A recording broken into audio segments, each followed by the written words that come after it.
Hello everyone, मैं ऋतिक आप सभी का फिर से स्वागत करता हूं आरसीएस में। आज है बेसिक कंप्यूटर कोर्स का डे 3। जैसा कि आपने थंबनेल में देखा होगा कि आज की क्लास कंप्यूटर हार्डवेयर के बारे में होने वाली है, क्या होती हैं और स्टोरेज डिवाइसेस क्या होती हैं। तो बिना किसी देरी के लेट गेट स्टार्टेड। सबसे पहले हम जानते हैं हार्डवेयर क्या होते हैं। कंप्यूटर के फिजिकल कंपोनेंट जो होते हैं, जो कंप्यूटर के पार्ट्स होते हैं, उन्हीं को हम हार्डवेयर कहते हैं। हमारा जो कंप्यूटर होता है हार्डवेयर और सॉफ्टवेयर दोनों से मिलकर बना होता है। अगर हार्डवेयर और सॉफ्टवेयर में से कुछ भी हमारे पास नहीं है तो हम कंप्यूटर को नहीं चला सकते। कंप्यूटर हार्डवेयर दो प्रकार के होते हैं, पहला एक्सटर्नल हार्डवेयर, दूसरा इंटरनल हार्डवेयर।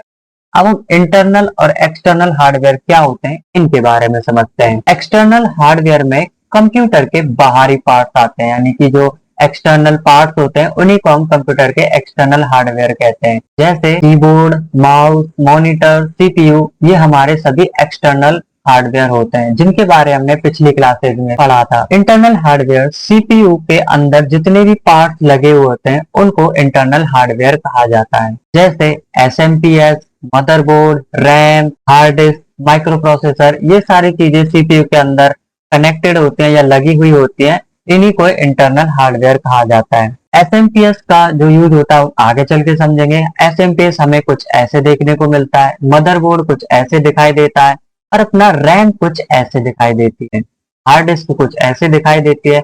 वैसे हार्ड डिस्क दो प्रकार की होती है, एक एचडीडी और एक एसएसडी। ये वाली जो हार्ड डिस्क है ये एचडीडी हार्ड डिस्क है, इसको हार्ड ड्राइव के नाम से भी हम जानते हैं। माइक्रो प्रोसेसर होता है, इसी को ही सीपीयू बोला जाता है। अब हम जानते हैं एसएमपीएस के बारे में और भी डिटेल्स में। सीपीयू में मदरबोर्ड होता है और उसके अंदर जितने भी पार्ट्स लगे होते हैं उन सभी को ये इलेक्ट्रिसिटी यानी कि बिजली देता है।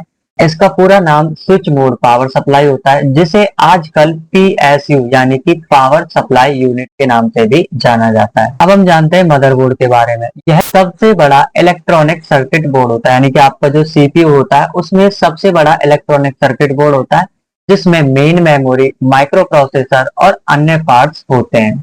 इसी के ऊपर हमारे सारे पार्ट कनेक्ट होते हैं और इसी के ऊपर हम सारे पार्ट को असेंबल करते हैं। अब हम जानते हैं रैम के बारे में। रैम हमें कुछ ऐसे देखने को मिलती है, ठीक है। यह एक हार्डवेयर डिवाइस है जो कंप्यूटर के मदरबोर्ड पर लगी हुई होती है और सीपीयू के इंटरनल मेमोरी के रूप में कार्य करती है। यानी कि जो हमारा सीपीयू होता है उसकी इंटरनल मेमोरी के रूप में हमारी रैम काम करती है। इसका पूरा नाम रैंडम एक्सेस मेमोरी होता है। तो ये तो थे कुछ अपने कंप्यूटर के इंटरनल हार्डवेयर। अब जानते हैं इनपुट और आउटपुट डिवाइस के बारे में।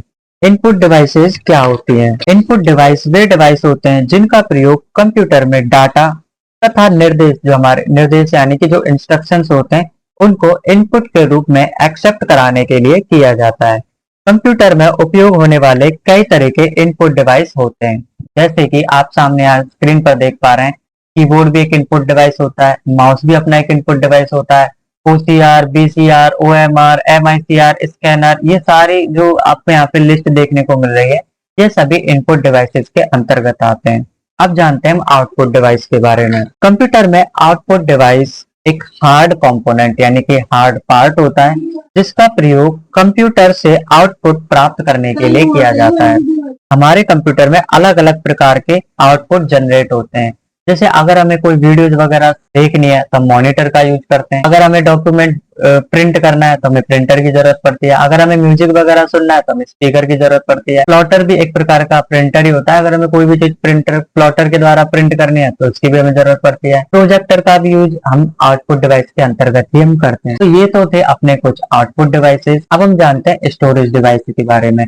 स्टोरेज डिवाइस हमारे वे डिवाइस होते हैं जिनमें हमारा डेटा स्टोर होता है। जैसे कि कोई इमेज, वीडियोस, फोटो जब हम स्टोर करके रखते हैं किसी भी डिवाइस के अंदर तो वो हमारी स्टोरेज डिवाइसेस कहलाती हैं। जैसे floppy disk, hard disk, optical disk, CD, BRD, pen drive, ये मेमोरी कार्ड वगैरह जो भी होते हैं ये सब हमारे स्टोरेज डिवाइसेस के अंतर्गत आते हैं। इनपुट और आउटपुट डिवाइस को समझने के बाद अब हम समझते हैं सॉफ्टवेयर्स के बारे में, यानी कि सॉफ्टवेयर्स क्या होते हैं और कितने प्रकार के होते हैं। सॉफ्टवेयर प्रोग्रामिंग लैंग्वेज में लिखे गए, यानी कि जो प्रोग्रामिंग लैंग्वेज होती है, जो कोडिंग होती है, उसमें लिखे गए इंस्ट्रक्शन यानी कि हमारे द्वारा दिए गए निर्देशों का एक समूह होता है, यानी कि एक ग्रुप होता है जो हमारे कंप्यूटर सिस्टम में प्रयोग होने वाले हार्डवेयर की कार्य क्षमता को बढ़ाता है।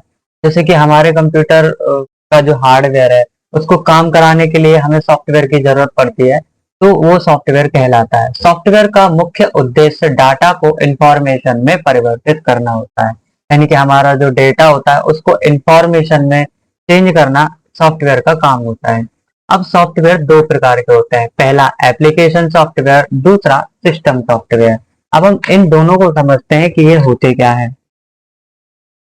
एप्लीकेशन सॉफ्टवेयर ऐसे प्रोग्रामों को कहा जाता है जो किसी काम को एप्लीकेशन सॉफ्टवेयर ऐसे प्रोग्रामों को कहा जाता है जो स्पेसिफिक काम को करने के लिए बनाए जाते हैं, मतलब कुछ जो विशेष कार्य करने के लिए बनाए जाते हैं।